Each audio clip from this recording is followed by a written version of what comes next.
Yo. Oh my god. Alright, let's get out of here. Oh my god.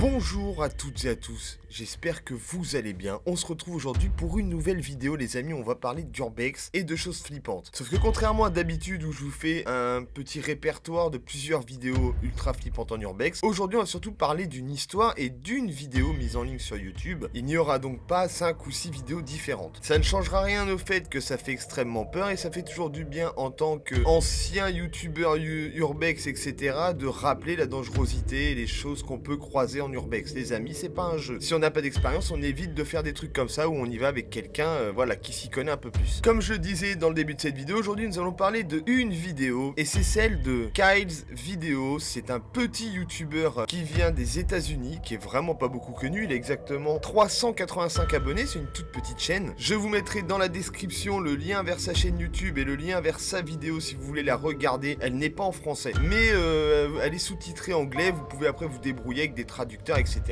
Ou si vous parlez anglais, c'est encore mieux. Mais je sais que nous les Français, on est nuls là-dessus, d'accord? On va pas remettre en cause toute notre existence de Français, de bons vieux Français qui ne savent pas parler anglais, mais c'est grave quand même, putain les gars, on est les seuls dans l'Europe à pas savoir parler anglais. C'est un délire, travaillez à l'école un peu les gars, ou prenez Duolingo, j'en sais rien. Mais on est nuls en anglais, c'est comme ça, mais c'est pas grave, on vous en veut pas, on s'en veut pas non plus. Je suis pas meilleur que vous, donc peut-être qu'une minorité. Donc Kyle's Video, donc sur sa chaîne, a publié une vidéo où il parle d'une de ses expériences qu'il a vécues. Il fait donc des vidéos d'urbex et il part en exploration assez fréquemment. Ce jour-là, on est le lendemain du réveillon du Nouvel An, donc on est le 1er janvier. Il a marqué le lendemain du réveillon du 1er de l'an. Ça aurait été plus simple de dire on est le 1er janvier, je pense. Donc nous sommes sûrement le 1er janvier, je ne sais plus de quelle année, ça doit être de 2021. C'est vieux déjà, 2021. C'était il y a 3 ans. Mais bon, bref, on s'en fout, on n'est pas là pour juger le temps. Donc il va partir en exploration dans un lieu abandonné avec son frère. Et je vous avoue que son expérience va être assez traumatisante. La légende la plus répandue sur internet et sur YouTube principalement, ce sont des youtubeurs urbexeurs qui vont trouver des cadavres. Ça fait toujours des vues, ça fait toujours flipper. C'est exactement la hantise de tout bon urbexeur. C'est-à-dire que quand tu vas dans un lieu abandonné, t'as pas envie de tomber là-dessus. C'est vraiment un truc, même sans être urbexeur, tu vois, t'as pas envie de te promener au coin d'une ruelle, trouver un corps.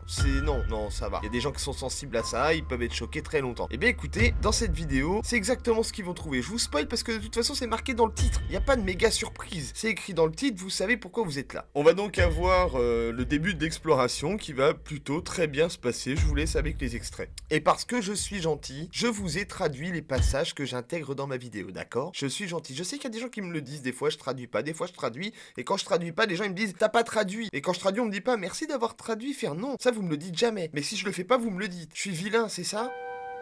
My definition of urban exploring is going into a building, a location, something that was abandoned and has seen better days and is decaying. And I like to take pictures and make videos of these places. Some of them are historic. Some of them people have actually worked in, went to school in, or walked by every day and have seen them in their prime time. And now I make these videos and they see them and they're just like decayed locations and abandoned, and it's kind of sad, but it's neat at the same time. There's a certain thrill behind finding a new place and going in and exploring and looking around. I've been urban exploring for just under 2 years with my brothers, and this location that we chose to go to was called Banana Joe's. It was a nightclub at one point, and then it was a train station before that. It's in Wilkes-Barre, Pennsylvania, and that's about a 2-hour drive for us. So it was just like any other day. We hit the road Saturday morning. We did our research on Google of the location and watched videos of other people other urban explorers. So we decided to go to this place and check it out and make a video. Ce qu'on peut souligner par rapport à d'autres vidéos qui vont parfois être fake ou des courts-métrages ou même d'autres vidéos tout court, nous ne sommes pas la nuit. Et ça, les gars, ça peut paraître bête, mais le fait que ce soit de jour enlève déjà une peur, un truc. T'as beaucoup moins de pression quand tu fais de l'urbex le jour que la nuit. La nuit, c'est sombre, tu vois pas très loin, t'as une pression en plus. C'est la nuit, quoi. C'est un peu comme quand tu te promènes dans une rue. La rue, le jour, t'es bien. La nuit, c'est plus flippant. Bah, c'est partout pareil. En urbex, c'est ça. C'est pareil. Je répète la même chose. Malheureusement, dans la suite de cette vidéo, ils vont quand même ressortir de là ultra traumatisés parce que dans une pièce assez sombre de cet endroit, ils vont trouver un cadavre. Un vrai cadavre. Un vrai de vrai. On n'a pas les images. On a les images, mais on n'a pas l'image du corps. Je sais qu'il y en a, ils veulent voir ça. C'est des psychopathes et tout. Je le vois des fois dans les courts-métrages, c'est des tarés. Mais il y en a, ils ont pas besoin de voir ça. Et celle-là, elle fera pas partie des moins de 18, ok? On ne voit pas le cadavre explicitement. Et heureusement, parce que franchement, afficher le corps de quelqu'un sur internet décédé, c'est pas ouf. Mais on arrive à ressentir la peur, le dégoût et cet état qu'on ne connaît pas vraiment et qu'on n'a pas spécialement envie de connaître quand on tombe là-dessus. On voit très bien que eux, ils se seraient passés clairement de voir ça ce jour-là. Alright, so we're gonna go in here to the old train station. And then it used to be Banana Joe's, a nightclub. And now it's just an abandoned building. We're gonna go check it out. Yeah.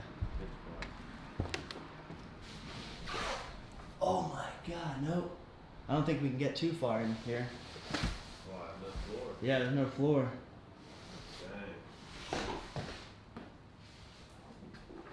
Dang. Alright, I don't know where to go after here. Alright, let me put the light on. Let me put the light on it quick. We're in now. This is lame. You think? This is a little room right here. That's if we can get in there. We gotta get through there. There's a nice scarf right there.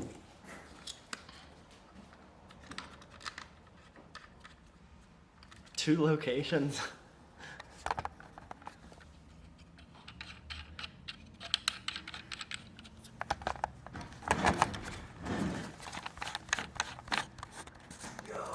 What? Hanging dead in there, yo. Oh my god. Yo. Oh my god. Alright, let's get out of here. Oh my god. Yo. Oh my god. Yo. Oh my god. I can't film that. Dude, get out of here. Yo, we gotta notify them. We gotta notify them, yo. Do you wanna call him? Oh my god. Say, hey, we just peeked in to get video footage. And we saw a guy hanging in there. We're coming to you guys. C'est horrible, je pense que à vivre, moi qui ai déjà vécu un truc un peu similaire, et attention, on est loin de ça, pour ceux qui ne me connaissent pas d'ailleurs, salut, je m'appelle Fier, enchanté, je fais des vidéos d'urbex, aussi des vidéos thread d'horreur, je fais des vidéos, des top 5, des top 6 de vidéos flippantes, d'urbex, etc. Bienvenue, installe-toi, prends ton bouton abonné, mets-le toi dans le cul et abonne-toi. Si tu ne connais pas, et c'est fort probable, hein, j'en suis conscient et j'en suis désolé pour toi, déjà abonne-toi à la chaîne, ça fait plaisir, salut hein. Et surtout, j'ai fait une vidéo, donc tu peux cliquer ici ou ici. Je sais pas de quel côté c'est, d'accord? Je sais jamais. Tu peux cliquer sur ce petit lien et j'ai visité un jour une ancienne caserne de pompiers à l'abandon dans laquelle on a trouvé un corps. Et on a eu cet état un peu de choc parce qu'on a pensé qu'il était décédé. Je t'en dis pas plus si tu veux regarder la vidéo. Bon, t'imagines bien qu'il est pas décédé, mais regarde la vidéo, je t'en dis pas plus. Mais voilà, on a connu un petit peu cette sensation, pas autant que là, vraiment on est loin de ça, on n'a pas eu de traumatisme et tout ça. Mais vraiment, il y a un peu cette pression qui est dure que, bah, t'as pas spécialement envie de vivre ça, tu vois. T'as envie de te faire peur et tout ça, mais t'as pas envie de trouver un corps. Je me répète énormément dans cette vidéo, mais je me mets à leur place et leur vidéo est très bien faite et je ne comprends pas qu'elle ait pas plus de vues. Sa vidéo a pas fait de vues. Bon, après, peut-être parce qu'on voit pas le cadavre. Les gars, il y a que des tarés sur YouTube. Si on voit pas le corps, ils regardent pas.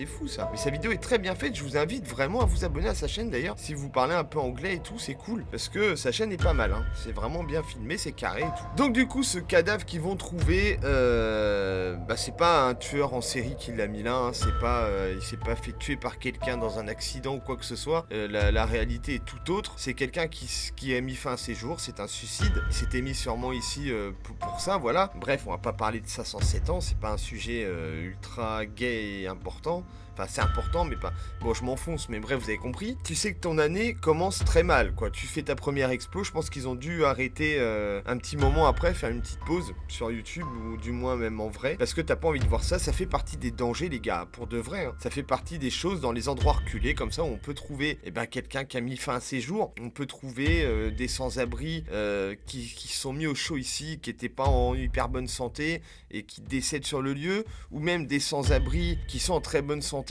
mais qui par le froid trouvent la mort, et forcément quelqu'un va les trouver, les corps un jour, et ça fait partie des choses en étant explorateur. C'est des endroits où très peu de gens vont, donc l'explorateur va s'y rendre, peut tomber là-dessus, et mentalement c'est très dur. Vraiment, faut prendre ça en considération. Et on parle des accidents, on parle de plein de choses, mais ça aussi, ça en fait partie. Malheureusement, ça existe. J'espère en tout cas que cette petite vidéo vous a plu. C'est un peu plus court que d'habitude, un format vraiment plus short. J'espère quand même que ça vous a plu. J'espère que vous irez jeter un œil à la vidéo complète. Mettez-lui des vues au Kyle's vidéo là, hein. Il est bien sympa le gars. Donnez-lui un peu de force avec ce qu'il a vécu, c'est toujours cool.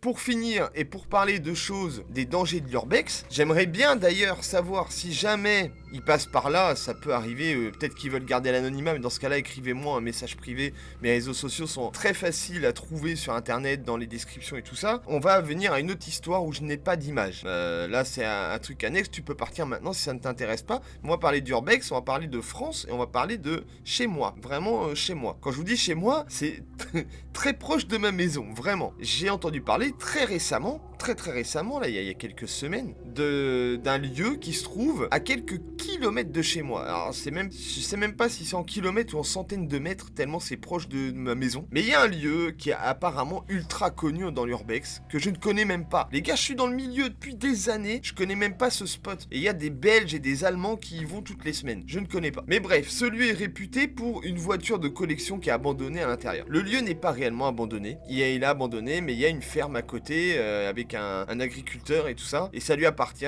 c'est une histoire, vous savez, comme très souvent, hein, d'héritage, il y a un il veut vendre, l'autre il veut pas, j'ai pas trop l'histoire au complet. Mais très récemment les gars, dans les dangers de l'urbex, je vais vous dire ce qui s'est passé. Il y a 2 urbexeurs, un homme et une femme, qui provenaient a priori du sud. Je n'ai pas les noms. S'ils se reconnaissent ou si vous les connaissez, je serais vraiment très content de pouvoir rentrer en contact avec eux s'ils l'acceptent, parce que j'aurais beaucoup de questions à leur poser. Ils sont rendus sur les lieux, ils ont visité la maison, ils sont descendus à la cave. Et en descendant à la cave, en fait, donc du coup, ils ont perdu un petit peu le son des bruits provenant de l'extérieur. Vous voyez, ils sont un peu sous terre, on n'entend plus ce qui se passe autour. L'agriculteur qui est encore propriétaire des lieux, tout ce que je vous raconte c'est public, ça a été mis dans le journal. Attention, je spoil rien de fou, j'ai pas plus d'infos que les autres, hein. Donc l'agriculteur qui arrive sur les lieux, accompagné d'un de ses amis, voit que le volet est ouvert de sa maison ou de la route, je sais plus d'où, et va dans la maison. Il arrive dans la maison et il appelle les gens. Les gens ne répondent pas, ils sont dans la cave, ils entendent rien. Il décide alors avec son ami de rentrer dans la maison et de vraiment fouiller l'entièreté de la maison en pensant que c'est des voleurs. Et vu qu'il pense que c'est des voleurs, le gars a pris la bonne initiative d'emmener son fusil de chasse. Vous voyez où je veux en venir? Ça aurait pu être très dur. Ils vont descendre dans la cave et ils trouvent les 2 explorateurs, l'homme et la femme, qui avaient garé leur voiture un petit peu plus loin, etc.,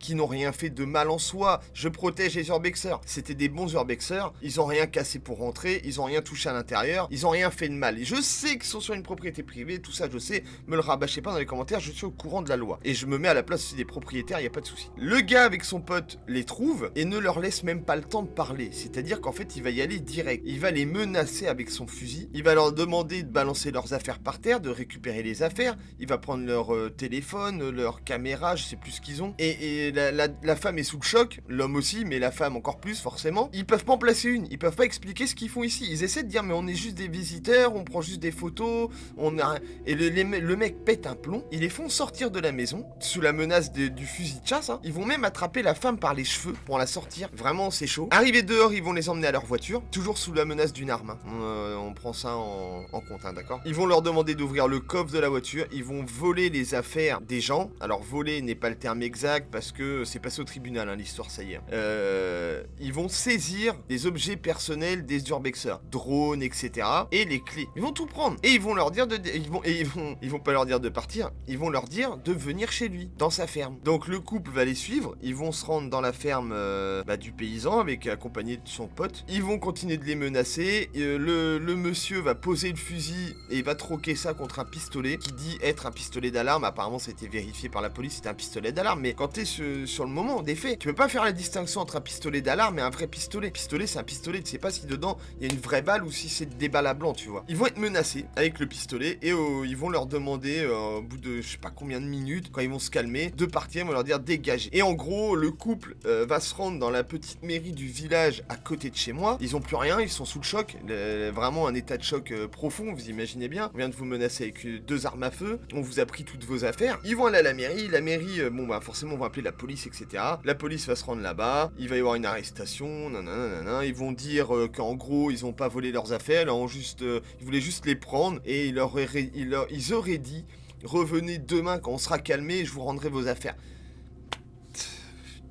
Putain, ça me fait péter un plomb quand j'entends des trucs comme ça. Je peux comprendre les propriétaires quand on en ont marre des urbexeurs, des visiteurs, etc. Des potentiels voleurs aussi. Je peux comprendre, y a pas de problème. J'ai déjà été confronté à des propriétaires, j'ai déjà été confronté à de la police, gendarmerie dans de l'urbex. C'est ok, à chaque fois, ils sont corrects, on est correct, on peut discuter. On sait qu'on est on est en tort, on sait le reconnaître. Eux aussi, ils savaient le reconnaître. Tu peux pas menacer les gens comme ça. Tu peux pas venir menacer les gens avec une arme. On est où là? On est au Texas ou quoi? Toute l'affaire a été jugée, ok, tout est... Voilà. Les urbexers ont pris une amende aussi pour violation de propriété privée, logique. Tout ça pour dire que les dangers de l'urbex, les gars, c'est chaud, c'est réel. C'est-à-dire que vraiment, voilà, là on voit KS vidéo qui tombe sur un cadavre, on voit une histoire qui se passe à côté de chez moi où des gens se font menacer par arme à feu, vraiment. Donc il y a des réels dangers. Faites très attention à vous. Je répète ce que j'ai dit tout à l'heure, si jamais vous savez qui est ce couple d'urbexeurs, vraiment, s'ils sont ouverts au dialogue, je suis prêt à discuter avec eux. J'ai des questions à leur poser sur tout ce qui s'est passé. Ça m'intéresse énormément. Sinon, s'ils veulent rester dans l'anonymat, je comprends très bien aussi, il n'y a pas de souci. Mais on peut parler en privé, enfin bref, voilà, si même vous êtes là, vous vous reconnaissez. Faut savoir qu'il y a eu des grosses retombées derrière, hein, forcément psychologiques et tout, il y a un suivi, ce qui est normal. Les amis, la vidéo était plus longue que la normale, je devais m'arrêter à la vidéo de Kyle's vidéo. Au final, j'ai ça qui m'est revenu en tête sur les dangers de l'urbex. Je vous ai tout balancé, j'espère que ça vous a plu. Je vous tiens pas la patte plus longtemps, je vous lâche. Et si je mets ma main là, je suis dans l'ombre parce que ma lumière est là. J'ai ma lumière en contre-plongée ici qui me fait un éclairage comme ça. On s'en branle, on s'en bat les couilles. Vraiment, en fait, on s'en fout. Je vous dis, c'était pire. Je vous dis en tout cas, à bientôt. Portez-vous bien. Je savais plus ce que je disais d'habitude. J'étais paumé. Portez-vous bien. C'était Fir. Tchuss!